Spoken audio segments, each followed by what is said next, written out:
Hello? Yeah, there you go. Good. Hello, we can hear you.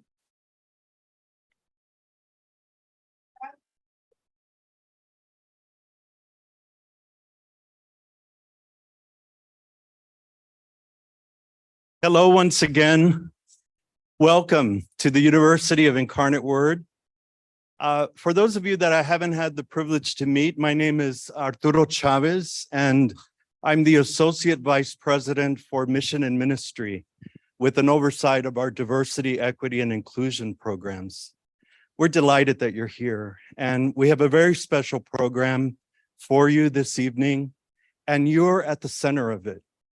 We want you to be engaged with each other as we tell stories and as we reach out for companions who can unite with us to end the death penalty. Before we get too far ahead, there are many special people here gathered. I do just want to recognize the committee that worked hard to organize this, and I do want to just ask you to stand if you don't mind. So Chrisanne Valancourt Murphy and Jolie Mendoza Waters, they're from the Catholic Mobilizing Network. Stay standing. And Kristen Holy Cuellar, where are you, Kristen? And also Marty Barron. Is Marty here? Marty, if you'll stand. Marty and Kristen are with the Texas Coalition to Abolish the Death Penalty. And we also have Arthur Dawes with us with Pax Christi over there. And we have Sister Martha Ann Kirk, Sister Mary Lou Rodriguez, and Sister Walter Mayer, who are with the Congregation of the Sisters of Charity of Incarnate Word, our founders. So I am taking the lead this evening on their behalf, but I would like to invite Sister Walter, our Vice President of Mission, to give you a formal welcome. So the people on Zoom can see you, Sister. And those of you on Zoom, welcome to you also, and we hope that you'll be able to also participate. Our evening will be a time of hearing from our panelists, and then we'll have a chance for some conversation, and then some time for you to interact with our panelists. Sister Walter Mayer, thank you. Thank you, Arturo. But I also want to say the first conversation I recall we had in the special collections room in the library, and I remember some of you who were there. So I am very grateful that an idea actually came to fruition and that we incarnated it in our reality today. So thank you all for doing that. So good evening and welcome. And so on behalf of the Sisters of Charity of the Incarnate Word, but also on behalf of the administration of the University of the Incarnate Word, it is indeed my pleasure to welcome all our guests from the Catholic Mobilizing Network, from Pax Christi, the Texas Coalition to Abolish the Death Penalty, and I believe we have someone from the Archdiocese as well. And I would also like to welcome all the faculty, family, friends, and students who are here with us. So, of course, as a university, we are very proud to contribute to the work of defending and valuing life from the moment of conception to natural death. We know there are many threats against life, and the death penalty is one of them. And Pope Francis has invited us on many occasions to stop and reflect. And if I may use a quote from him, last September, he called us for worldwide prayer to end capital punishment and said, quote, "Capital punishment offers no justice to victims, but rather encourages revenge, and it prevents any possibility of undoing the possible miscarriage of justice," end quote. And so maybe before we begin, I invite all of us to take a moment of silence to open our hearts, especially our hearts, to allow God to give us wisdom and fill our hearts with love. Guide us as we work to end the use of the death penalty and to build a society that truly chooses and defends life. So with that in mind, my hope and prayer is that our hearts will be open and available to the Spirit of God so that we can be one in unity as God is in us and we are in God. Thank you, Sister Walter.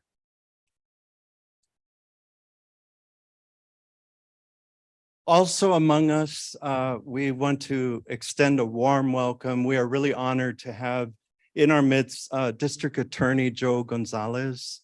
Would you stand? It's really an honor to have you, District Attorney, and for you to take the time to be with us as we have these conversations. Thank you for being here.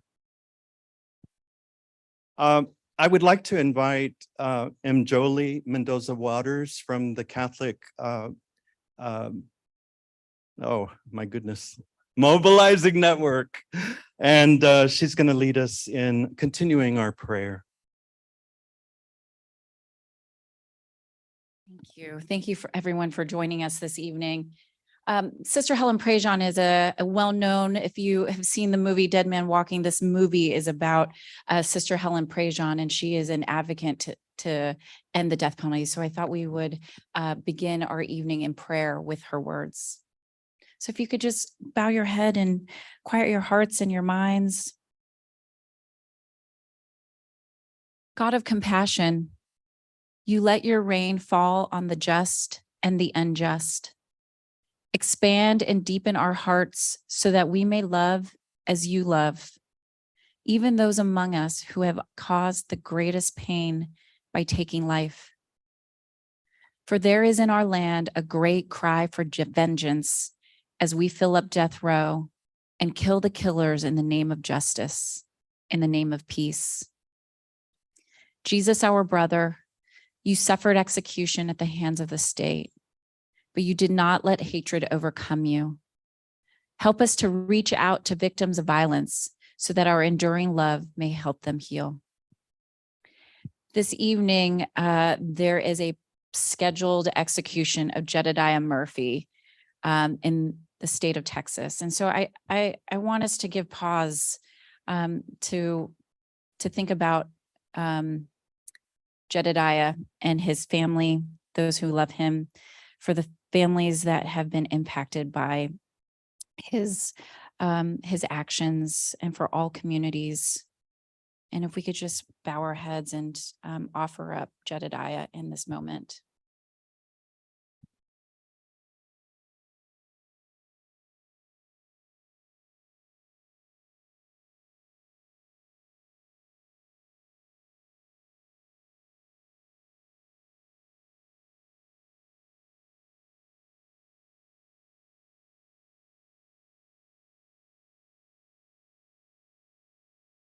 Amen. Thank you.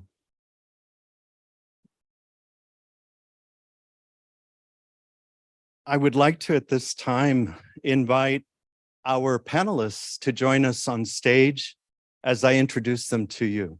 So I would like to invite Dr. Doshie Piper to join us on stage. Dr. Piper is an associate professor of criminal justice here at UIW. She earned her doctorate of philosophy in juvenile justice from Prairie View A&M University. Dr. Piper holds a master's and a bachelor's in criminal justice from the University of Cincinnati. She's a specialist in community.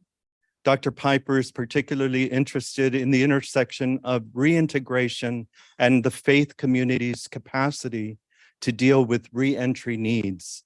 Dr. Piper is interested in engaging students outside the classroom.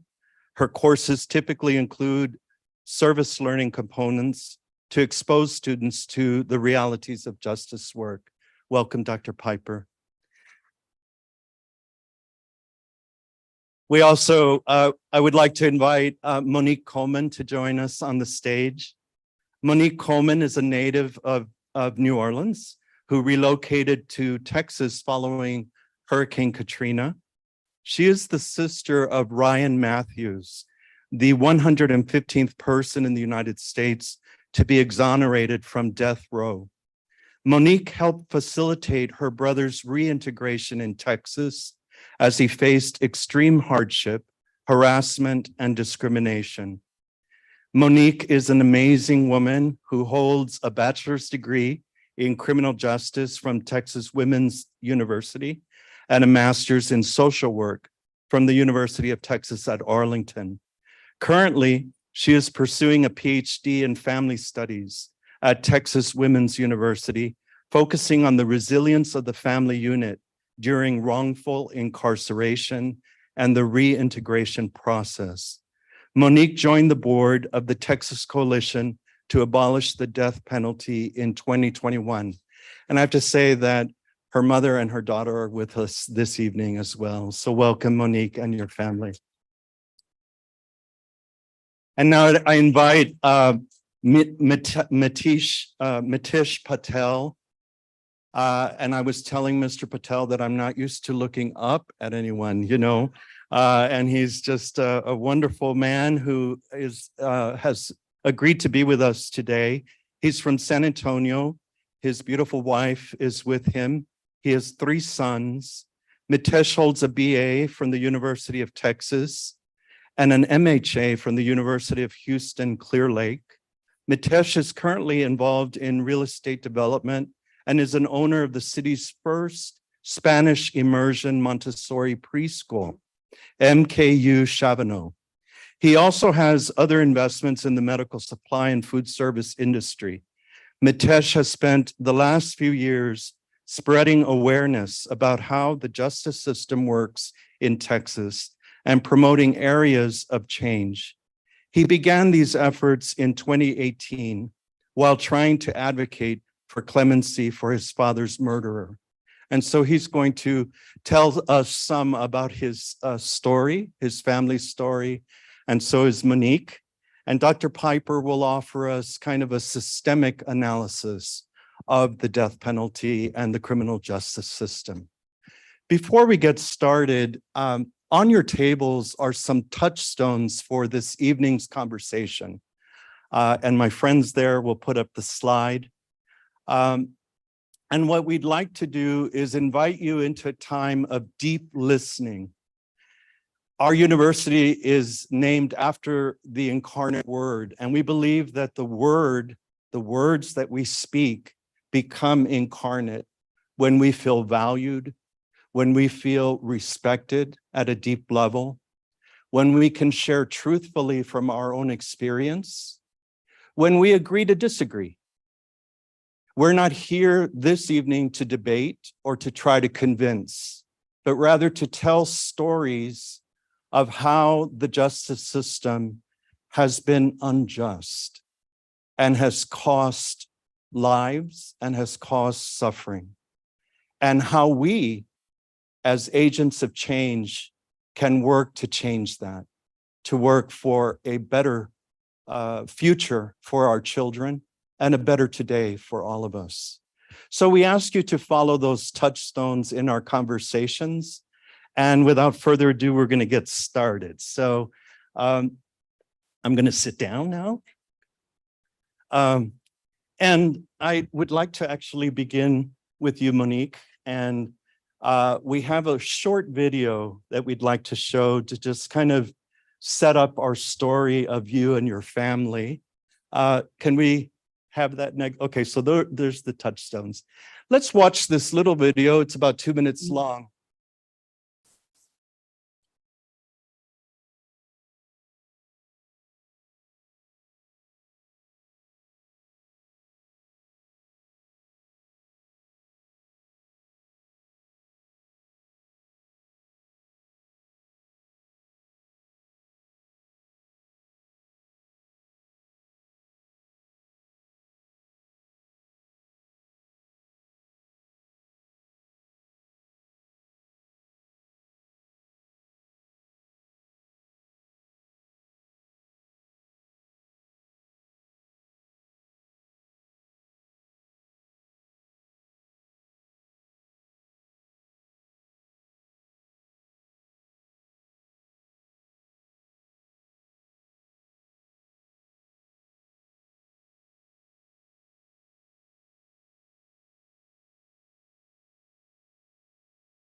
Monique, my heart just breaks just hearing that and preparing for today. And Miss Matthews, for you being here. It's an honor to have you. Tell us what got you through that time. Oh, my mother. I will never forget this. It was the day that my brother, I don't remember if he was convicted or sentenced to death because a lot of it is a blur. And I remember she had this I just was like passing out and falling all over the place and cussing. And I was just so upset. And my mother looked at me just like we're sitting here. And she says, Monique, these people don't run anything. God is in control. And I had to stop me and my 24-year-old mind. I was just so upset, aggravated, frustrated with the judicial system because I couldn't believe that this was happening in America's courtroom in the year, 1999. It's just unbelievable. So my mother has been the pillar of strength and has kept everyone, content, so to speak.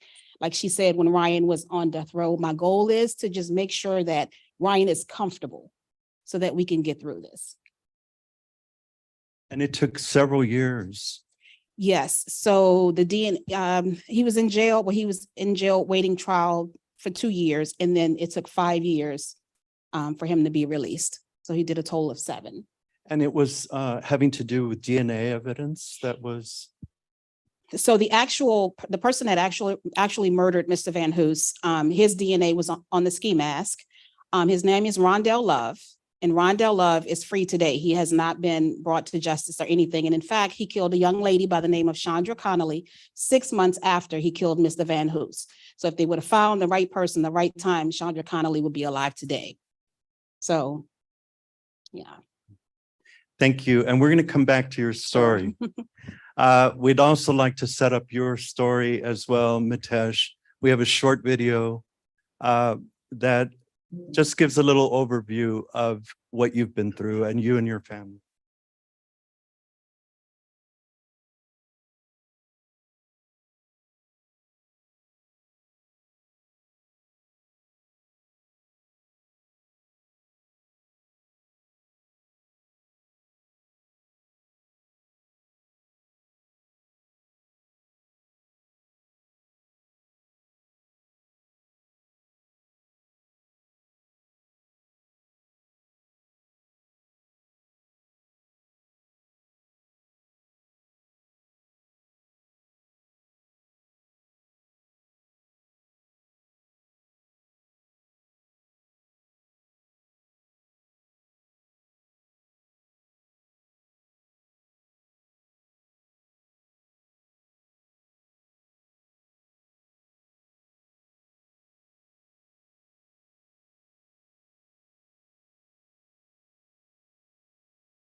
So Mitesh, my goodness, that was what, 10 years ago or longer than that? No, it was 2018. So 2018. about Okay. 5 years ago.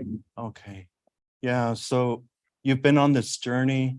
You're a witness, powerful witness to the alternatives to the death penalty that you're calling for. And what really inspires me is that you're calling it in the honor of your father. Mhm. Could you tell us a little bit about that? Background, that's not in that clip. I spent from 2004 till March of checking with my wife for the exact date, March of 2018, waiting for his execution. Born and raised in Texas, my idea of justice was eye for an eye. And it wasn't until I met with some other advocates and started really thinking and having children of my own that I realized that, justice would be having my father back, and no one can give that to me. So there's got to be a better way to do something. And in conversations that I had with Chris through the Victims Advocacy Service, letters back and forth, that he was trying to do something positive. And the thing that struck me was he would talk to his daughter almost biweekly, and he would tell her, I'm here because of me. It's not that I was here because of the system. I messed up. The only person to get the blame is me. You can do better. And, that's your goal in life. And to silence a voice like that doesn't help anybody. We can all sit up here and argue why the death penalty works or doesn't work, but we didn't grow up in his shoes, live through the circumstances he did, make the choices that he did. He can relate better. And so I, truly thought that at the end of the day, him being executed, it basically set his daughters and his family on the same path that we're on, which is, you take every day without your loved one and you never really get over it because every day has a different challenge and you go through all the cycles. Like, I'd never seen that clip, to be honest with you. So to sit up here and watch it, like I have to process through the emotions. And I've sat face to face with Chris the day before he was executed. And every time I see him on video, it upsets me, and you process through, and then you remember the goal and you move on. Yeah. And so, there's got to be a better path. Well, we're so grateful that you're here tonight. And I have to say, I'm deeply touched by your story. I watched some of the other videos that you showed, that you filmed, and we have something in common. So I too had a loved one that was murdered. My sister was murdered. And I can really relate to the anger that you felt, because I think for years, my mind was intent on how do I get even? And it really started to eat me alive. And I heard that in your story and your witness, that you two came to a point where you had to learn to let go and to begin the process of forgiveness. But you say something very interesting in your videos about forgiveness. And I was wondering if you could share a little bit about that. I actually get, it kind of annoys me when people say, oh, hey, you forgave Chris. And yeah, I won't say a bad word. Look at my business partner because she knows that I'm unfiltered, but you can find a way to move on without forgiving, because what he did isn't forgivable, period. You can't forgive somebody for taking a life like that. There's no forgiveness there. But what I can respect or appreciate is the person who was standing in front of me wanting to make a change. And, if he could save one life, or if he could have stopped one other person from going down his path, then it would have been worth it. I mean, I was hell-bent on going to his execution. My wife had just delivered our third son, and I told her I'm going. Well, this is before I went on this path. I was telling her, it doesn't matter when he's born, I'm going to go. I'm going to be there, and I don't want anyone else to go with me. I'm going to stand there and I'm going to watch him. I'm going to watch him die. And there was a lot of anger, and I don't think she was very happy with me, but she never said anything.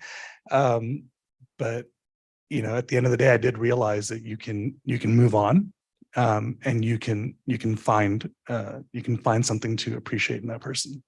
It's also like healing. people always say, oh, hey, we want you to heal. Well, you never heal from this. Right.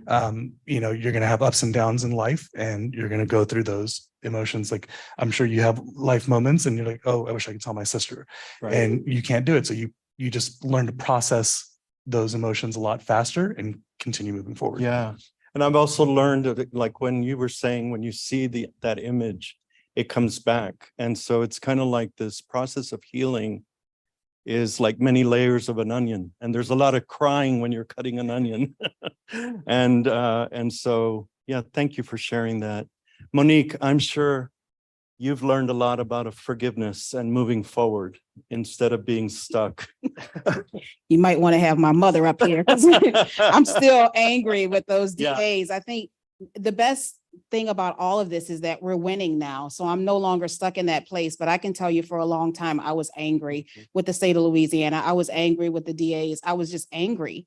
You know, even my brother and my mother, they had moved past and kind of forgave, but I was stuck there for a long time. Yeah. You know, but you can't, like my brother said, you can't just sit in it. You kind of have to move forward. And when people ask, well, you guys, all of this trauma, you know, like, how do you deal with all of this, you know, all these years later? We're winning. My brother he's earning his MBA. I'm in a PhD program. I probably never would have went back into academia or would have taken a really long, you know, a different route. So I'm just glad to just be here and to see us still surviving, because that's what it's a continuous surviving death row. Yeah. We're still surviving. And that anger moves you forward, Yeah. don't you think? It does. And it gives you a determination. Yes. Yeah, thank you. Yeah. Dr. Piper, you've heard a little bit of the stories here of one too many wrongful convictions, and also the devastation that crime causes, and also Mr. Patel's witness to there has to be a better way. Your thoughts, what's in your heart? So I have several thoughts. I wrote them down because my students are here. They know I can just talk and talk and talk. But I want to start off by really doubling down on Monique's brother's story. And in some ways on, what's his name, Chris? On Chris's story and look at the history of lynchings and their direct connection to mass incarceration and capital punishment. And, you know, and then we can talk briefly about the cost of the death penalty, the exorbitant cost of the death penalty, and the and judicial time that it takes. So people of color have been prosecuted for capital murder, sentenced to death, and executed, especially if their victims are white. The death penalty in America is a direct descendant of lynchings. And we have to consider that historical context. And I want to be deliberate and intentional about the language that I'm using, because from 1877 until 1950, that is until the 1950s, that is the way people responded to crime.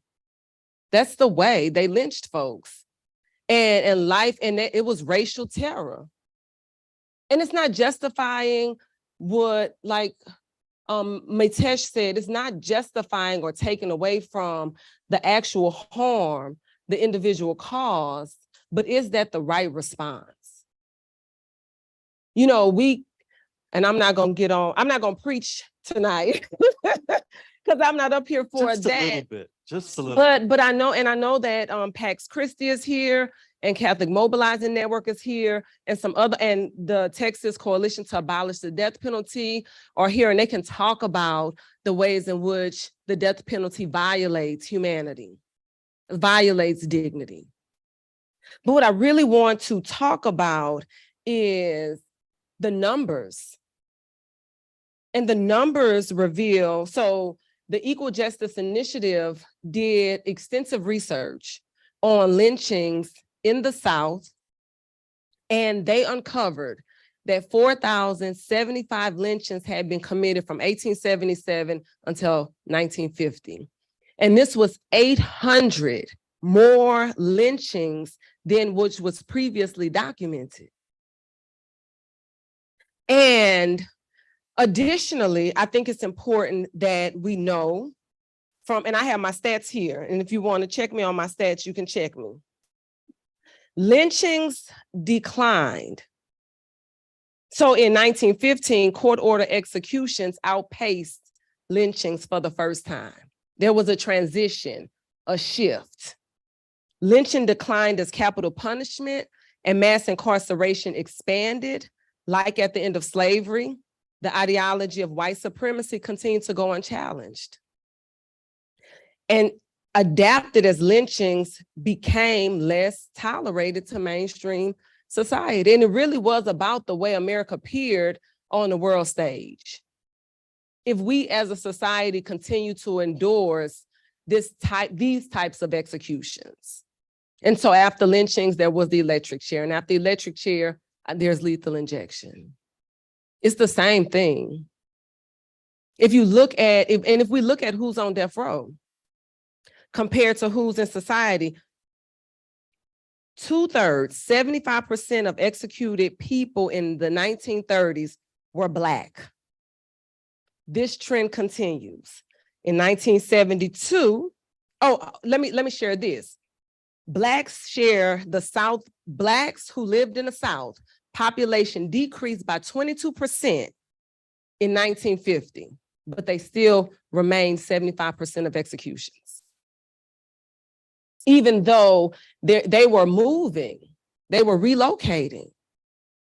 And so something has to be said about, number one, the history in which we as a country participate in capital punishment. One that is a replication, a duplication of racial terror. Instead of, everybody, well, if you don't know, in 1972, the Supreme Court passed legislation that abolished the death penalty in America. And that only lasted for so long because there is a such thing as states' rights. So even though the Supreme Court abolished it, states began to review who was on death row, look at who was on death row, and to make sure that their guidelines, the way in which that they were participating or engaging in executions, complied with what the Supreme Court said.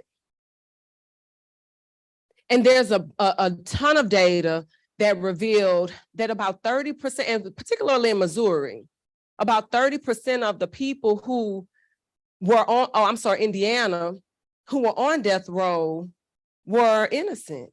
They were wrongly convicted, falsely convicted, due to false confessions and botched or excessive police investigation or interrogation tactics. And so I don't have to talk about the family and community harms that the death penalty imposes upon us as community members, because we have lived stories and lived experiences that talks about that. And there's no way that we can regain that individual back, those years back. And so the only way that, and even if it's just a moratorium on executions until we can figure out a more permanent way to, number one, examine the racial biases of the death penalty. That's number one. But number two, to think about alternatives to the death penalty. And I can talk about this a little bit later on, but I think that Mitesh could appreciate that a life without parole sentence is a death sentence. But the state isn't killing them, they're dying of natural causes while they're in prison. Could you say a few words about that, Mitesh? So as we look at alternatives to the death penalty, as someone who's experienced, the harm that was caused firsthand, what are some alternatives that you could kind of say, we should look at this? I'm kind of laughing because I have some interesting ideas, but I'm not the expert on this. I'm actually going to be joining Monique on the board of TCADP next year. And when I was having my interview for the board, I told them, I said, hey, I have some off the wall ideas. But the entire point is to have a conversation. There's multiple sides to convictions. There's a racial side, there's improper convictions, and then there's people like Chris who admitted what they did. There's video evidence and they didn't ever deny it.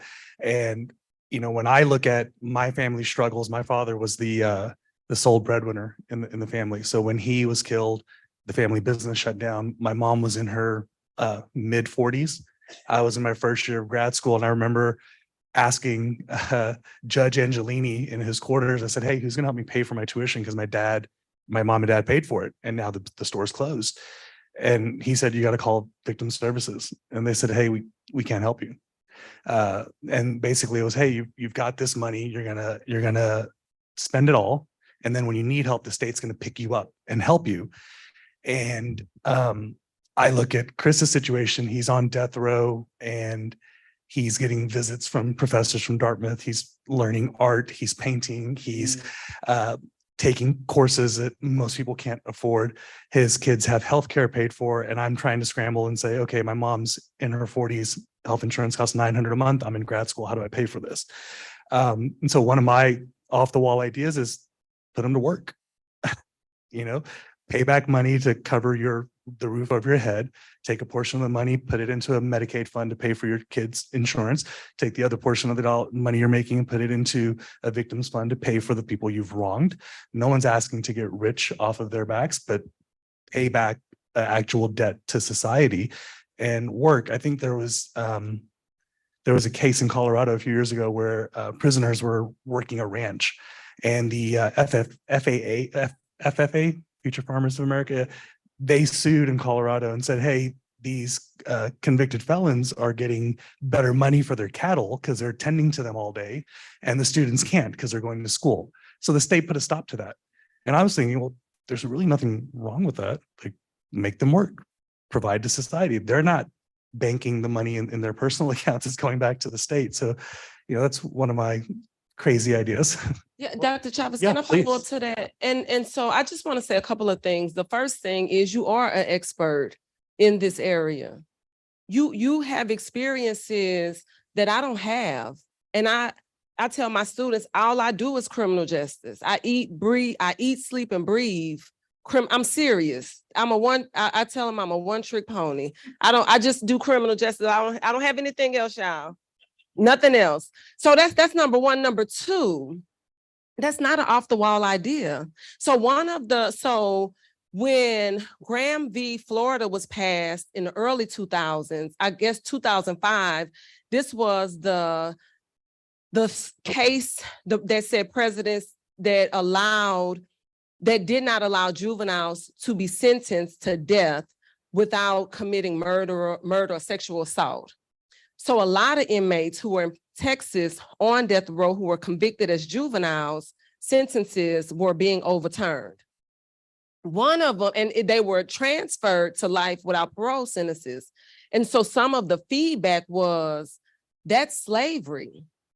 Just put me to death, because they don't get the judicial reviews that they get when they're on death row trying to fight their case, appeal their case, the collateral reviews, and all of the judicial time and effort that goes into that process, number one. And then number two, they're working and they're not being compensated. They're children who are receiving Medicaid and other social support programs because their parent is in prison and not able to provide for the family. That can be used for that. That's not an off the wall crazy idea. That actually makes, it makes sense, and it saves money for the state. Thank you. And Monique, you're a student of this now, and you're dedicating a lot of hours to not only reflecting on the harm that was done to you and your family through this wrongful conviction and the many years that you waited for justice. But you've talked to other families too, I'm sure. What are you seeing out there as some promising practices or some possibilities as alternatives? It's the same, for me, it's the same stuff over and over. Prosecutorial misconduct, faulty eyewitnesses, that part of it to me has not changed. So there's a lot of work to do in the criminal justice system. And I just think it's going to take us, it seems that way. It's going to take a lot of reform. These people are not being held accountable. So, you know, they're just totally exempt from any type of prosecution. So they just do whatever they want. They go into the courtrooms and they don't take it seriously. Like I said, my brother was 17 years old, you know, and it was just kind of like his life meant absolutely nothing, him and his co-defendant. And like I said, juveniles, before the juvenile death penalty was banned. So there's just a lot of reform that is in order. And I don't know how long it's going to take for us to get there. How's your brother doing? He's graduating with his MBA in the fall. Oh my goodness. So he's my hero, you know, he is my hero. I'm very, very, very proud of him. Very proud of him. So we're still just kind of getting reintegrated. He lives in a home with my mother and I, my daughter. And so we're just still being that source of support for him. Yeah. And Mitesh, how's your family doing? I know that people are in their own time and their own season. You know, the family's doing fine. I mean, obviously my mom's been impacted the most. She's a completely different person now, because I remember stories of her coming to this country in 1977, not speaking any English, and figured out how to earn income, get groceries, make a home. And she's it's a harsh assessment, but she's a shell of the person she was. And so that's really frustrating for me because, you know, they both immigrated here to give us a better life. And, you know, we're blessed. My sister, my cousins, everyone that my dad helped settle over here, we're blessed with our lives. We've got great friends around us. We've got great people in our lives, but, you know, things could be a lot better. Yeah. But Yeah. Everyone's okay for what it can be. Yeah. Yeah, thank you. I want to thank both of you for sharing at such a deep level, and Dr. Piper for giving us kind of a systemic context. And it's going to be your turn now. So I'd like to invite you to just take a moment with me, take a deep breath. What do you hear resounding in your heart from what you've heard? What stays with you? What disturbs you? What gives you hope?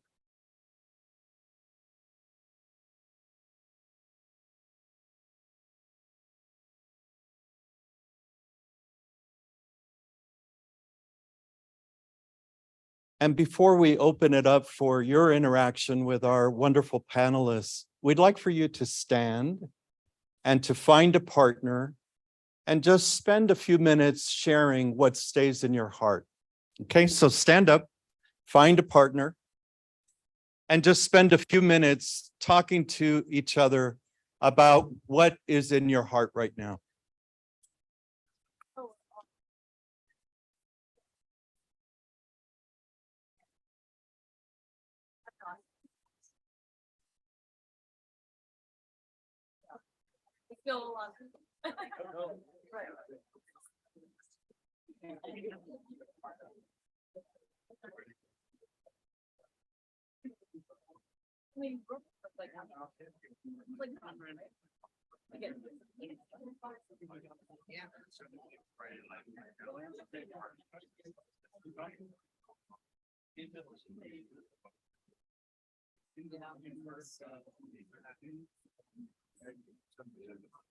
Well, that's a I honestly think my mind. I actually shot. I grew up in Kent, so I'm not like I've planet almost.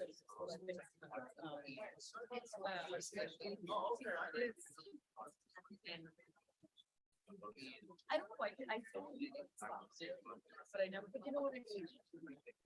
Part of it, we were like trying to, what's the solution, right? Like, my head was like, what could it?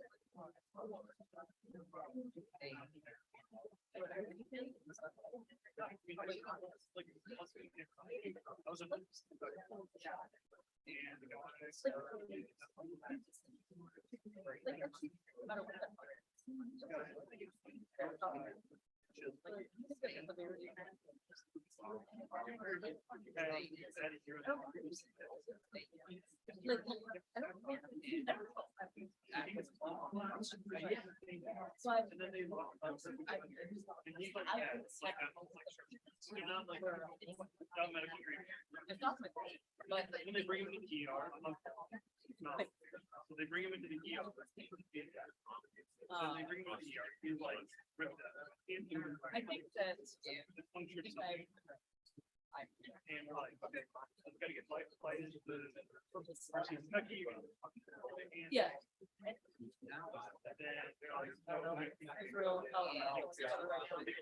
So I don't know. I was like, you guys are on your own. Opportunity. The next day I called them. ER doc.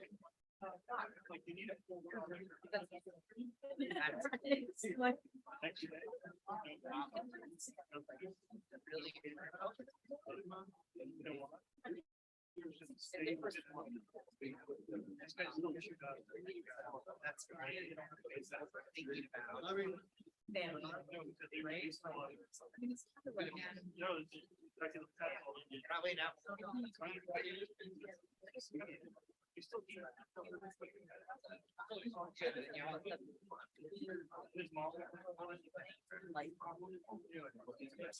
I don't know. I guess. And I don't think. That well, I don't.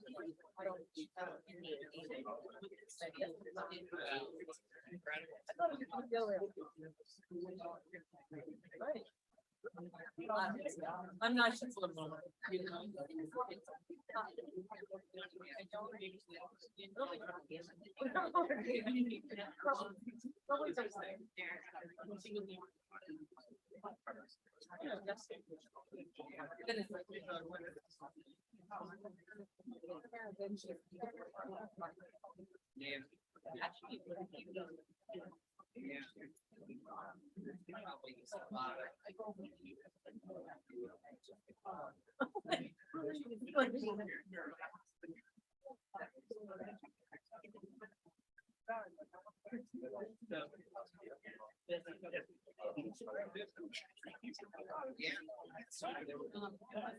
But I feel like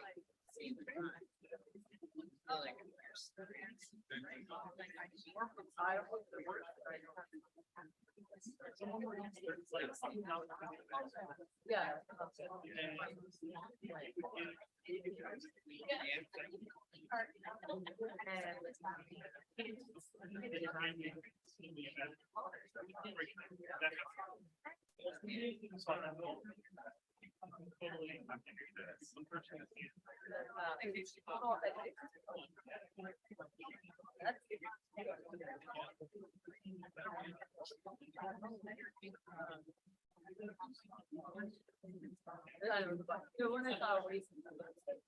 No.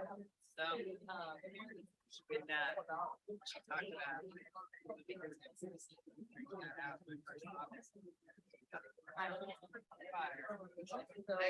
there's a bunch, but you know,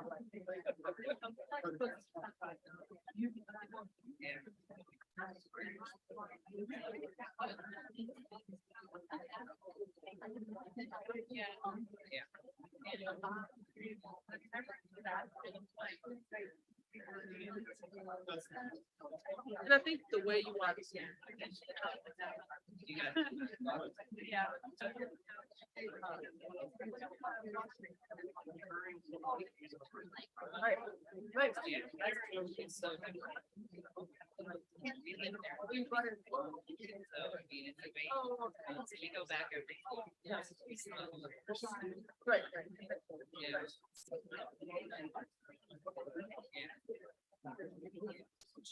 Pretty good. A lot of it is like. I mean, I've been.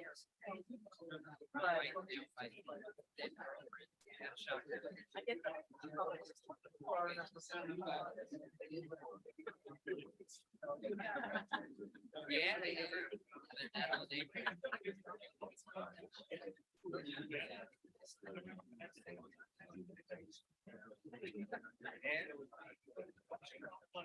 Had a crazy art shit. That's something that I think.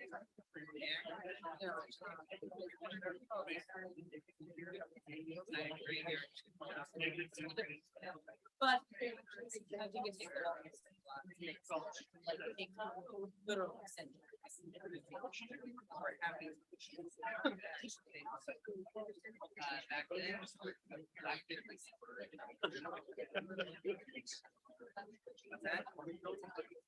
We invite you back to your seats.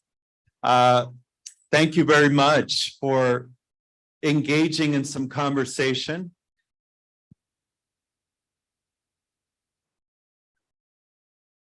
So we would like to open it up and invite you. We would like for you to keep your comments to questions. So we want to hear some short questions. And you might have a comment, and if you could keep that brief, because we'd like to keep it moving. You might have a question for one of our individual panelists, or just some general observation that you might want to make. So there are microphones here in the front of the room that you're welcome to come forward. Also, Sister Mary Lou Rodriguez, I think, is also volunteering to take the mic to you. If you'd rather that, you could speak from your place. Just wave your hand and she'll come to you. So let's get started. I think John, please tell us your name and please come forward. Make sure your mic is on. And we do have people on Zoom. We have a few participants, and so we will also ask Sister Martha if there's any comments there. So let's begin with. Okay, testing works. My name is John Dower, and I'm a member of the coalition supporting them. And is it Patel? Mitesh? I had a specific question. I write a lot of letters in behalf of prisoners, especially on death penalty, to the Board of Pardons. And I understand that you actually were able to go in and visit with them. And I personally would just like to hear your comments, because my stereotype in seeing their decisions is, it seems like my impression is they're just stone cold, rubber stamping, and it's hard to break through and even touch their humanness. And I'd like to just hear your comments of that experience in actually seeing these people and how they reacted to you. Thank you. Thank you for the question. If you've ever seen the building that the Board of Pardons and Paroles houses in Austin, there's very few windows. And our meeting was down a very long corridor in a room with no windows. And when I went in, I remember telling my wife after I left the meeting that I felt like I was being questioned as to why I was there, as opposed to heard for what I was trying to say. And, you know, I can't speak for the Board of Pardons and Parole, but I can see where they look at their legal briefs that they get from the DA's offices and someone's rap sheet and their history, and they just say, look, here's a pattern of behaviors, and we're going to go based on that, regardless of what this person is sitting here telling us. I almost, felt as though my reason for being there was being questioned as though it was for my own gain as opposed to for societal gain at the end of the day. They're a tough bunch, and I think my words fell on deaf ears because they unanimously upheld his execution, and then the governor went through with it as well.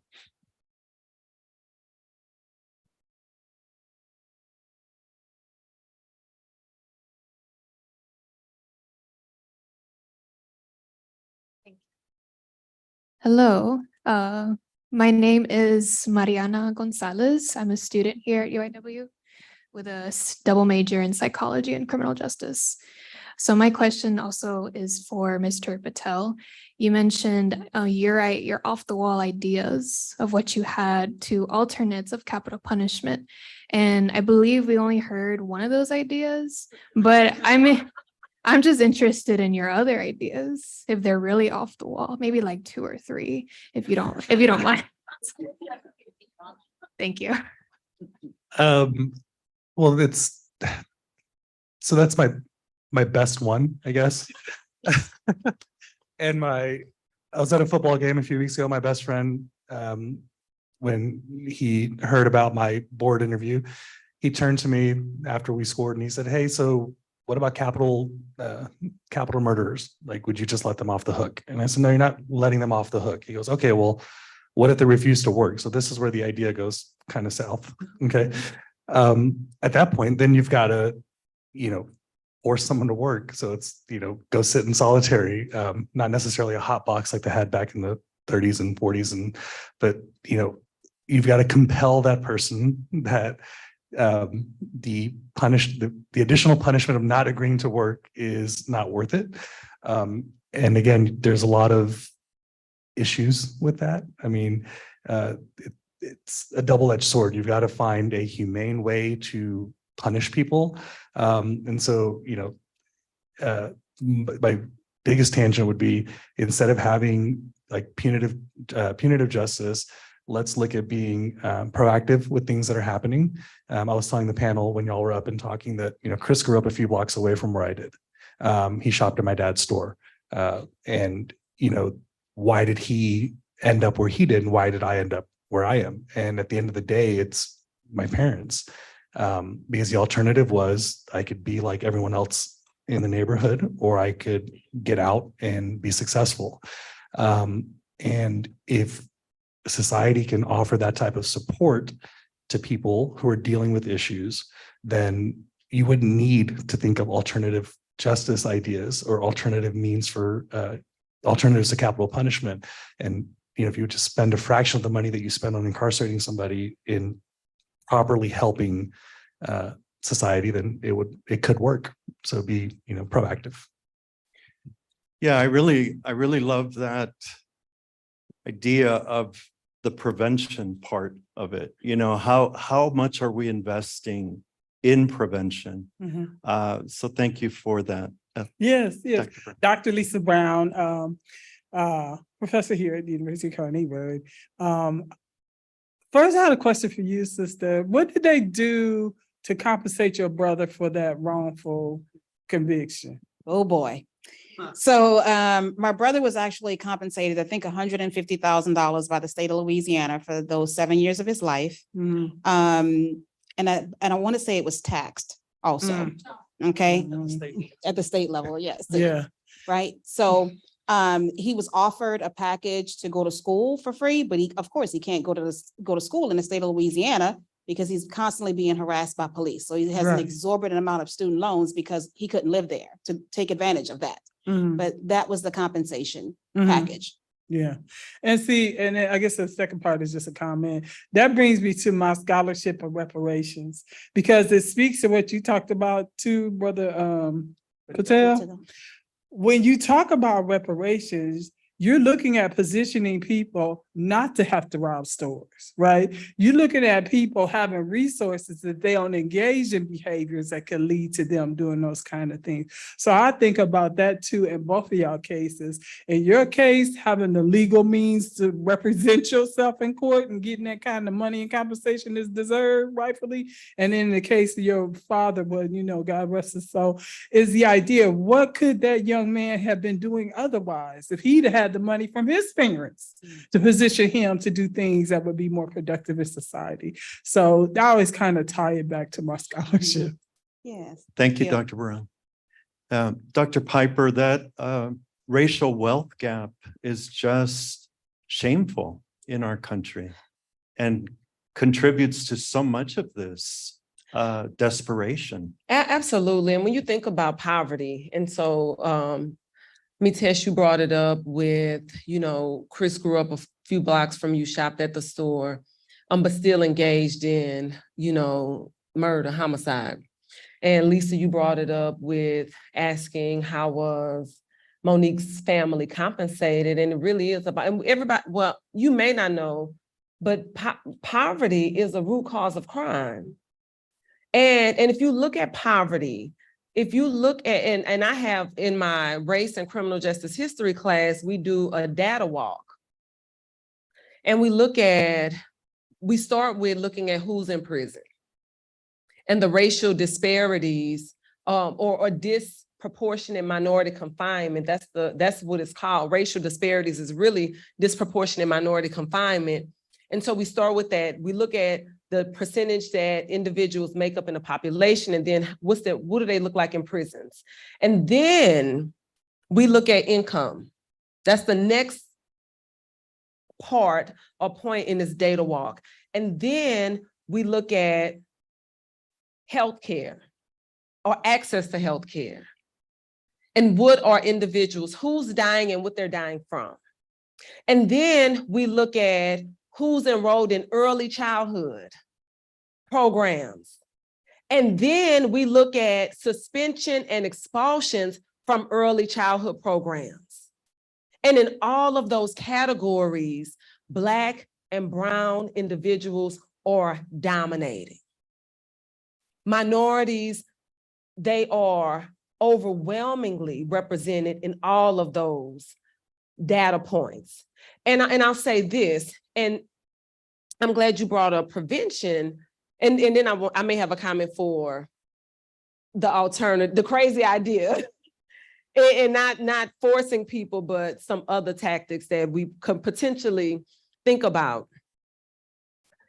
And so when you put first of all, who's enrolled in childhood, who's enrolled in, and this is before first grade, y'all, listen, this is pre-first grade. Who's enrolled in early childhood programs and who's suspended and expelled from early childhood programs. And based on enrollments versus suspensions, we talking about pre-K2 or K2 through K5. It's indigenous communities. It's not Black communities, they're next. It's indigenous communities, Native Americans. And so we have to think about, so when we're thinking about these things, and we haven't even talked about and so you talk about reparations, Lisa or Dr. Brown. Let me not be casual. Let me not be casual. Let me get my life together. So when you speak about reparations, we have to think about what is it that we are really investing in and why. And why? Because reparations, they do address poverty in one aspect, but they do not address historical trauma. They do not address racial trauma. And so when we think about those things, like that's a whole nother layer of supports that we have to provide individuals. And we have to move trauma past PTSD and complex trauma and the ways of, and ACEs, adverse childhood experiences, to other forms of trauma in our counseling spaces, in our treatment spaces, because we're not addressing those things. Point of clarification, Oh, Your go. Honor. In terms of reparations, in my scholarship is direct cash payments to eligible recipients. It's generational wealth transfer. It's different from income. You know, those are totally different things, because income could be the support you get through the government to come to the country, right? So those are like income resources, but wealth is what happens over time. It's everything that your parents can transfer to you to position you for success. And so when you talk about those traumas and things, like everybody isn't experiencing those kind of, you know, traumas, but they are experiencing poverty. Absolutely. And so, you know, so they're kind of like a little bit different thing, but I think we're on this, we're still all talking about the same thing. So reparations and programs are different to me. Yeah. Mhm. Thank you, Dr. Brown. Yes. please. Hi, I'm Amanda Hernandez. I am a criminal defense lawyer and I'm also on the board for TCADP. Mitesh and Monique, I had a question about if you faced struggles within your family or close friends who were maybe like for you, were some advocating for death for Mr. Young, and for you, were some people kind of telling you, give up this fight, he's probably guilty, or it is what it is, it's not going to change kind of thing? And that's my question. No, so my mother and I became really close because we were essentially ostracized by our community, our family, our church. So we were all each other had. So it was like one phone call when I talked to my brother after the news coverage. I think he called the house and I said, hey, if you did this, you know, we gotta take our lick and keep on moving. He said, Monique, I don't know if it was a male, female, kid, whatever. And ever since then, I just vowed to ride the gurney with all the way to the gurney with my brother. So that's never been an issue. We lost family. I know I did. And I definitely lost some friends, you know, because of it. So because of my stance. So my family has an interesting background. When I decided to go on the clemency path, I had conversations mostly with my mom, my grandmother, because she was alive at the time, my dad's mom, and my dad's older brother, and my sister, and everyone had their own version of understanding why I was doing this. They're mostly supportive. Extended family, we never really talked about it. We still haven't to this day. They know that I speak about it often. But, you know, even friends, I've got friends that are on both sides of the political spectrum, both sides of, you know, the capital punishment spectrum. And I haven't necessarily lost anyone over it because, you know, I just asked them to, hey, it's, you know, it's my opinion. All right. This is what I think my dad would have wanted. This is what I want. And this is what I want to show my children. And they've been pretty respectful. There was one person, it was really surprising. It's one of my dad's really good friends. He lives here in San Antonio, and he's one of these older Indian gentlemen who my wife and I really like, because he always explains Indian traditions properly, as opposed to just, oh, it's the way it is because it is, but he gives you the reason behind it. So we thought, oh, he's kind of cool. And he gets it. He came up to me after Chris was executed, and he said, look, you tried, but I really didn't support what you were doing. He killed my best friend and he deserved to die. And so I told him, I said, I respect that. But just remember, you know, if you go back to the religion you were raised on and the things that you were taught, you're supposed to look at the good in people. And in Hinduism, it's if everyone has God within them or in their soul, they're all interconnected to God, then even Chris has that in him somewhere, right? It's just clouded. So, you know, it is what it is. But I think my dad would have wanted otherwise. And to this day, he still comes to our house regularly. We still get along. But you know, it's fun. The more entertaining ones are the trolls online, whenever that you get to go read and deal with.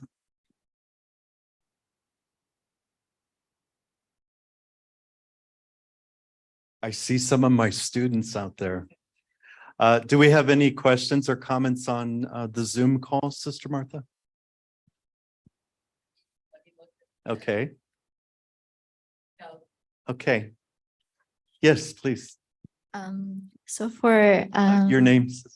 this is Sister Mary Lou for Assistant Professor Doshie.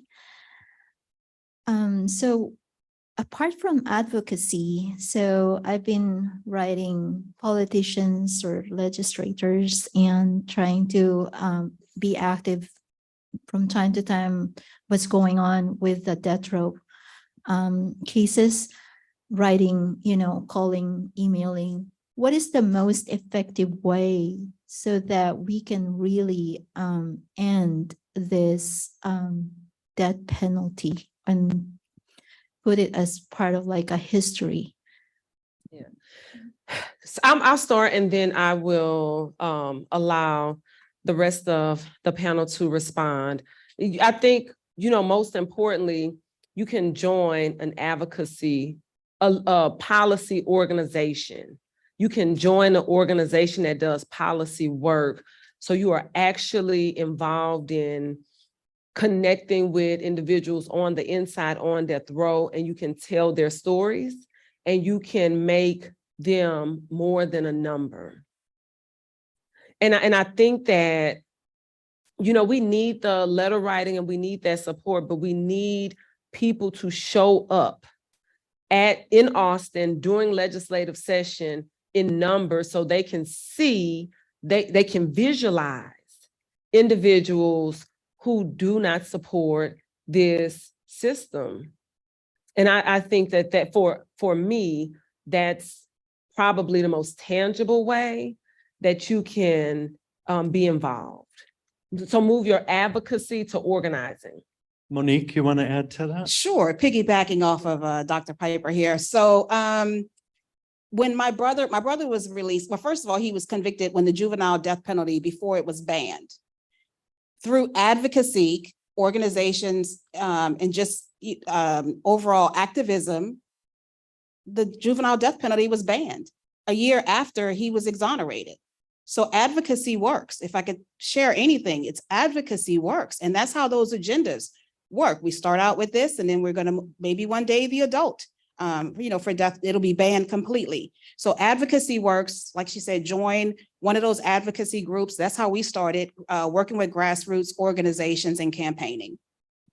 Mitesh, anything to close out? I think writing letters is helpful, but I think if you get in front of somebody and have a difficult conversation, might force them to change the way that they think. Kristen in the back knows that she's often emailed me to say, hey, this reporter or this news organization wants to talk to you. Can I connect you? And every time my answer is yes. And it's because the more people that I can talk to, the more people they will talk to. And hopefully a drop turns into a wave and then a change happens. So, get in front of people and organize and make them uncomfortable to think outside of their bubble.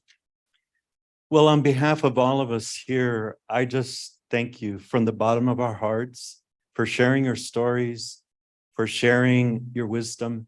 And thank you very much. Would you help me in thanking the panel? Thank you. And I'm going to ask you to rejoin your families. And I'm going to invite up a representative from Pax Christi, a representative from the Catholic Mobilizing Network, and from the Texas Coalition to Abolish the Death Penalty, just for some closing remarks of what we can do. What's next? Thank you very much.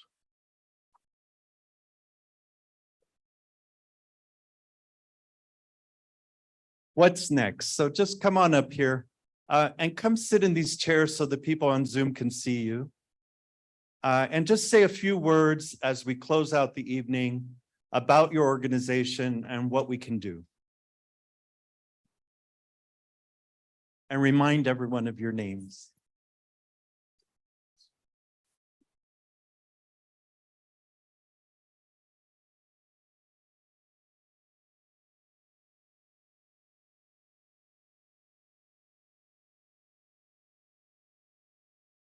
I'm Kristen Hule-Cuellar with the Texas Coalition to Abolish the Death Penalty. Oh, okay. Hi, I'm sorry, that's too much. Kristen Hule-Cuellar. I serve as the executive director of the Texas Coalition to Abolish the Death Penalty. We are the only statewide grassroots advocacy organization dedicated solely to ending the death penalty in Texas. We have thousands of members throughout the state, including a really wonderful, robust group of members here in San Antonio at the back table. If y'all could raise your hands. Yes, you. You know who you are. Before I talk about what's next, I want to talk about what's happening right now. Right now, we are still waiting for the United States Supreme Court to rule on a final appeal from Jedediah Murphy, who is scheduled to be executed today. Typically, those executions start around 6 p.m. Obviously, we're 2 hours past that. We're still waiting. Jedediah is waiting, and his family is waiting, and the victim's family is waiting. The attorneys are waiting. This is the toll that this process takes on our community. And I have to say that usually on the evening of an execution in Texas and nationwide, I'm sitting at home with my husband on my couch, doom scrolling through Twitter. And it's just so nice to be in solidarity with you all tonight. So thank you all for being here. I wish I could say that, Jedediah is the only person facing execution in Texas as we speak. But in fact, we have 3 more people that the state plans to execute in the next 6 weeks, including Will Spear, whose execution date is October 26th. We have a petition with the Texas Defender Service to save Will Spear, and you can learn a lot about him on that petition and watch a video about him. But what I want to say to you tonight is that Will Spear is the first inmate coordinator for a faith-based program on death row. He has done the work to rehabilitate himself, to transform himself, to accept responsibility, and yet the state still wants to take his life. So please sign the petition to save Will Spear. We invite you to become part of our movement in the death penalty in Texas. I invite you to subscribe to our contact list so that we can stay in touch with you about Texas death penalty developments, the cases that we're working on, and events like the one here tonight. You can sign up on our website, or we also have a sign up sheet in the back. For those of you who are conservative inclined, I have my colleague Nan Tolson with the Texas Conservatives concerned about the death penalty here tonight, and she'd love to talk with you about the work that her group is doing. And then finally, I urge you to get involved locally here with our wonderful members in San Antonio under the leadership of our TCDP San Antonio coordinator, Marty Barron. They hold, Marty, if you could raise your hand. So some of you participated with them in a vigil today downtown. They do that for every scheduled execution in Texas from 12 to 1 p.m. And you'll find that information on our website. They also participate in community events like the Martin Luther King Jr. Parade, or Martin Luther King Jr. Day Parade in January, the Cesar Chavez March for Justice. They're always looking for opportunities to spread the word. So urge you to get involved with them and to connect with Marty here tonight. So thanks again for being here. We hope to stay in touch with you as we continue our work together. Thank you, Kristen.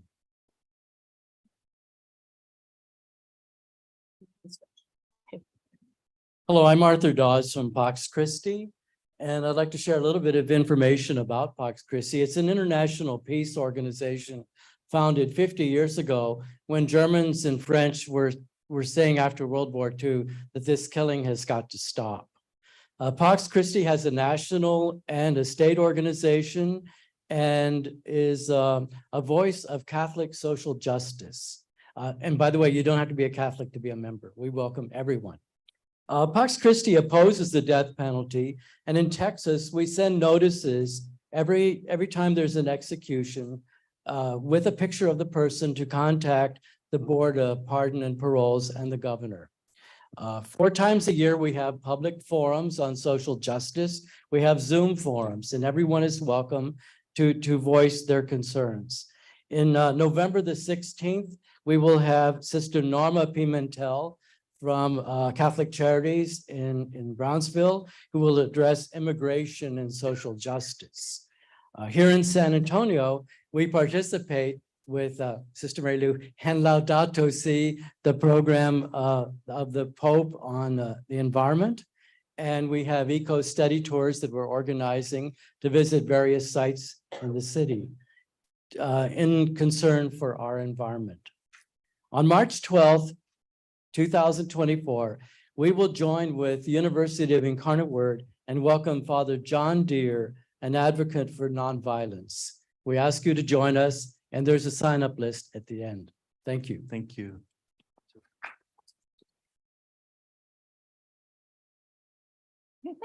Thanks. There's actually a slide, like 3 slides in the beginning, about Catholic Mobilizing Network. Catholic Mobilizing Network, we're based out of Washington, DC, but we're a national organization to mobilize Catholics and all people to end the death penalty and to promote restorative justice. I love being here on a college campus because I think this is where we have these tough conversations, where you have experts and you have people who are learning, trying to figure out, what am I going to do? And I often go to an event like this and I'm like, I'm not a lawyer. What's my role in this? And I met someone who's mechanical engineering, but he was with us at the vigil today and he's here tonight. And I think every one of us has something to do. And so find your way, whether it's writing a letter, it's talking to somebody, maybe watching a movie, reading a book, taking a class that might be outside of your discipline. These are the opportunities for us to learn. And so Catholic Mobilizing Network focuses on praying, advocating, and learning about ending the death penalty. And so we are on the road to different college campuses to bring this issue to young adults. And so we were in Louisiana, we're here in San Antonio, Texas, and we'll be going to Ohio.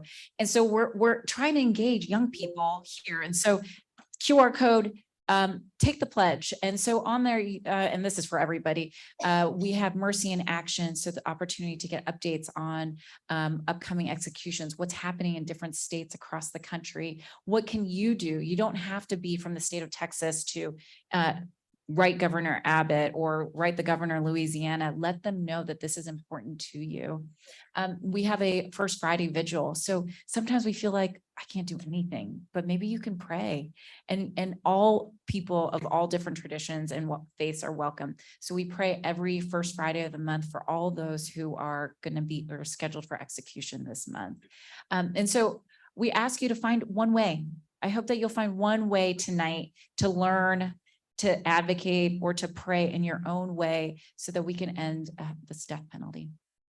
Well, we want to thank you, all 3 of you, and the organizations that you represent. We're in awe of what you're doing, and we're glad to be in collaboration with you. Thank you. Thank you. Can I Thank you. add for one Thank thing? you so much. Can I Yes. just add? So I just wanted to add one more thing that hasn't been mentioned yet in terms of what you can do. I think the very most important thing you can do to make change is to vote. It is our decision makers, from our elected district attorneys, like District Attorney Gonzalez, who is making a change here in Bexar County and the way that your county approaches criminal justice issues. It is your state senators, your representatives. Every single judge in the state of Texas is elected by voters. So please, please inform yourself, educate yourself about the candidates and vote. Texas is a non-voting state.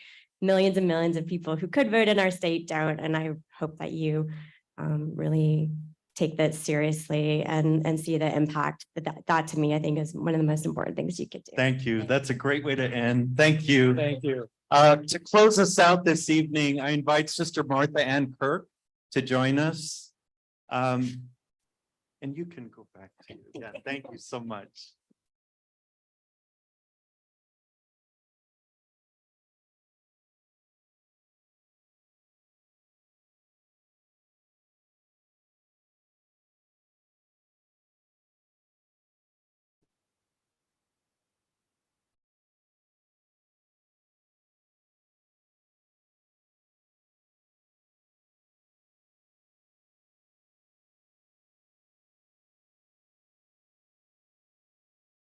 Our sister Patricia Ann Kelly was known for her deep compassion. In St. Louis, Missouri, she noticed that people were dying from the cold. They weren't able to pay their utility bills. And she started a movement. Notice our brothers and sisters. Could you pay $1 more when you pay your utility bill? People in the city began to love her. People in the state of Missouri decided that was a wonderful idea. So one day in 1987, I was in my office over there, and I got a call. She was found raped and murdered. We were shaken, and there were such cries for vengeance. Her own brother, so shaken, really wanted to find the murderer and have him executed. Our sister Dorothy Etling kept saying, vengeance was not the way. Vengeance doesn't help anyone. It took about 2 years to find Jerry Lee Little. He had killed 3 other women in a very similar way. And we got to know his mother, his sister. We heard the stories of this very disadvantaged Black family. And we heard the stories of how he often hallucinated. His mind wasn't clear. We knew it wouldn't do us any good, and so we stood firmly against the death penalty. And since 1987, we have been inviting people to join us. So let's look at Pat's face and let's quietly go into our own hearts and let us search for compassion.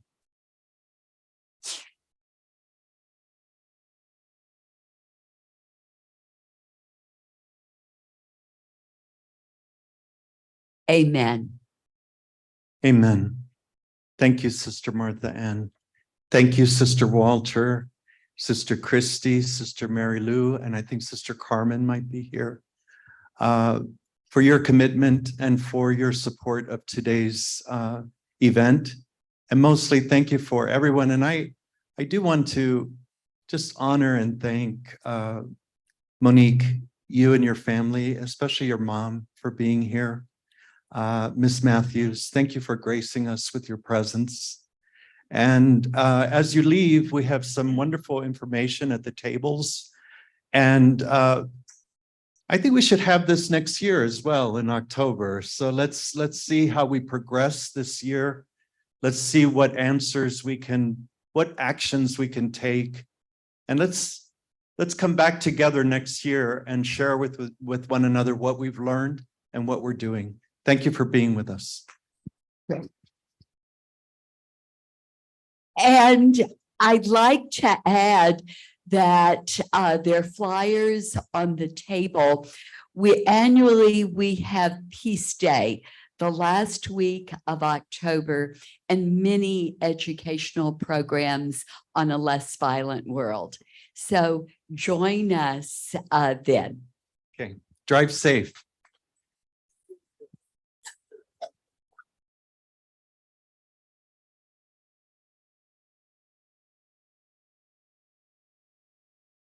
Yeah. Yeah, I really,